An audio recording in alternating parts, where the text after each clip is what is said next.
Tucker Carlson. You often hear people say the news is full of lies, but most of the time that's not exactly right. Much of what you see on television or read the New York Times is in fact true in the literal sense. It could pass one of the media's own fact checks. Lawyers would be willing to sign off on it. In fact, they may have. But that doesn't make it true. It's not true. At the most basic level, the news you consume is a lie of the stealthiest and most insidious kind. Facts have been withheld on purpose, along with proportion and perspective. You are being manipulated. How does that work? Let's see. If I tell you that a man has been unjustly arrested for armed robbery, that is not, strictly speaking, a lie. He may have been framed. At this point, there's been no trial, so no one can really say.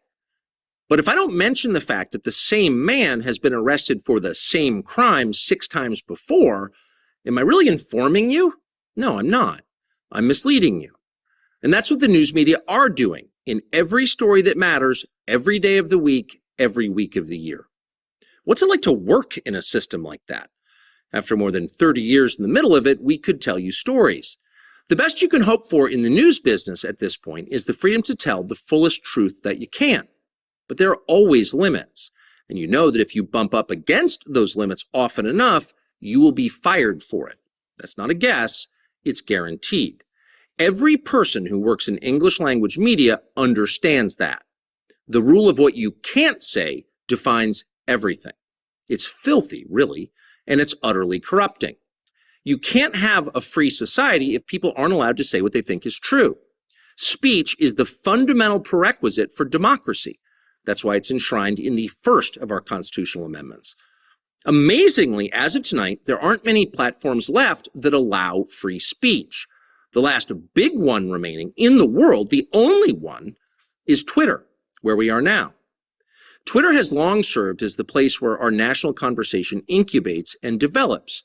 Twitter is not a partisan site. Everybody's allowed here, and we think that's a good thing. And yet, for the most part, the news that you see analyzed on Twitter comes from media organizations that are themselves thinly disguised propaganda outlets. You see it on cable news, you talk about it on Twitter. The result may feel like a debate, but actually the gatekeepers are still in charge. We think that's a bad system. We know exactly how it works, and we're sick of it.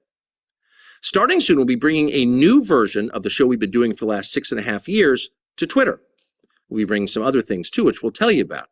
But for now, we're just grateful to be here. Free speech is the main right that you have. Without it, you have no others. See you soon.